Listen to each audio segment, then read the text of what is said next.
Nacho Torres remained in the church, protected by the law of sanctuary. But the Comandante, Monasterio, was determined to make Torres his prisoner. And to do this, he had to lure Torres out of the church where he could be captured. Monasterio devised a clever plan, and I was visiting the mission when the Comandante arrived. Buenos dias, Padre. Buenos dias. Senor de la Vega. Buenos dias. I suppose you returned with a new scheme to break the law of sanctuary? Not at all. I've returned to protect church property and your lives. Against what? Against a surprise attack by hostile Indians. Oh, there are no hostile Indians here. They are all my children. You think so? One of the Indians has confessed to me that his people are planning to burn the mission and kill you. That is impossible. Why, they love Padre Felipe. They have planned revenge for a long time. They mean to strike under cover of darkness. I have no choice but to put this mission under martial law. A shabby trick, Capitan Monasterio. On the contrary, I am performing my duty. You are beloved by all the people. I cannot risk leaving you unprotected when there is imminent danger of a bloody massacre. Padre, I formally declare this mission to be under my personal military command. Now, if you please, I shall select a private room for my headquarters. Sergeant Garcia, bring 2 guards and come with me. Come, this way. Don Diego, it is quite obvious what the Comandante has in mind. Unable to get Don Nacho any other way, he now invents a false Indian uprising as an excuse to take over the mission. But as long as Don Nacho remains in the church, he is protected by sanctuary. True, but Monasterio will keep him in there. How long can Don Nacho live without food or water? Plainly, this was a situation to be handled by Zorro. That night, I donned my mask and cloak and successfully eluded the guards to deliver food and water to the grateful Don Nacho. Capitan Monasterio had surrounded the mission with his lancers, and only by trickery could we free Don Nacho from the evil grasp of the Comandante. So it was trickery we used. With the help of my trusted servant Bernardo, I laid a careful plan. Then, next day, I rode in my carriage to the mission.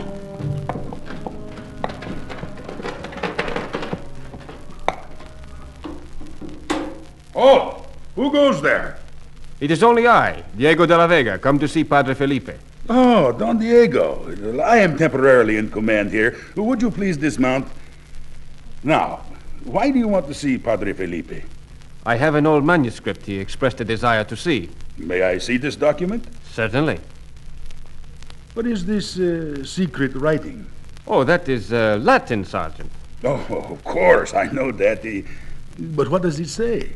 Oh, I don't think you would be interested. It's just an account of something rather strange that happened here many years ago.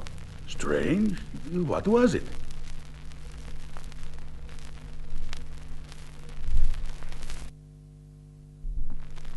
It seems that when this mission was built, back in 1771, a band of marauding savages struck in the dead of night. They captured an unfortunate monk and they tortured him until he went mad. He was tied to that very tree under which you stand. Oh, it was smaller then, naturally. Ever since, so the tale goes, his ghost has haunted the mission on dark, moonless nights. The ghost of the mad monk? I am surprised you never heard of it. The mission Indians claim to have seen it, but, well, they are superstitious natives. What do they think they saw? A figure in a cowled robe, rising from the graves back of the church. Then it walks through the empty corridors, moaning and clanking chains, sometimes emitting a ghoulish laugh. Oh, the rest is so unbelievable, I do not think you would be interested. Oh, go on, Don Diego, please, tell me. You promise you won't repeat it? Oh, I promise. Well, the legend says that at midnight, when the spirit walks, the church bell rings mysteriously. It is regarded as a warning of some dire event to come. A warning? An omen of death approaching, like the hoot of an owl. Of course you are much too enlightened to believe in such nonsense. No, of course. But then what happens? The narrative ends abruptly. But the ancient scribe was found in the morning, lying here, where you are, stiff and stark. Dead? Exceedingly so. Ah, here comes Padre Felipe. A lancer told me you were here, Diego. Yes, Padre. I've brought the manuscript you were so anxious to see. Manuscript? Let us walk to your garden, and we shall discuss it together. Farewell, Sergeant. What about this manuscript? Nothing, Padre. Just a little joke between Sergeant Garcia and myself. Padre, do you believe in intuition? Oh, I suppose I do. Why do you ask? I seem to feel that this reign of terror is coming to an end soon. I hope so. Let us pray that it does. I remained at the mission, and toward midnight, when the sky was black and there was no moon, I again became Zorro. First I stationed Bernardo with bow and arrows near the mission wall. Then I prepared a slingshot and took aim at the mission bell. What was that? Who rang the bell? Corporal, did you? You, Private, did you? Who is ringing the bell? It cannot ring by itself.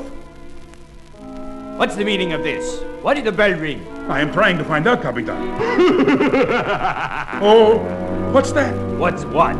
Something is moving over there by the cemetery. Go see what it is. Me? But officers should lead, sir. We will go together.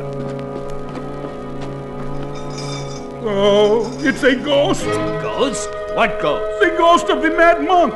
Bah! Ghosts and phantoms do not exist. Ortega, remain here on guard. Sergeant Garcia and I will find out who this ghost really is. There he is, behind that tombstone. That is no ghost. That is Zorro! I will take care of him. What was that? An arrow.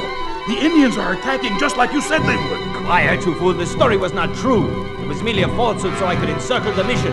Sergeant Garcia, stop! Help! We'll all be massacred! Stop! I command you! Horse lancers! Back to the quartel! We shall defend it to the last man! Stop! All of you! Come back! So it was. With my trusted friend Bernardo, a few arrows, an old chain, and a slingshot, Zorro outwitted Capitan Monasterio and scattered his soldiers. Later that night, Don Nacho left the deserted mission and set out for Monterrey to plead his case with the governor.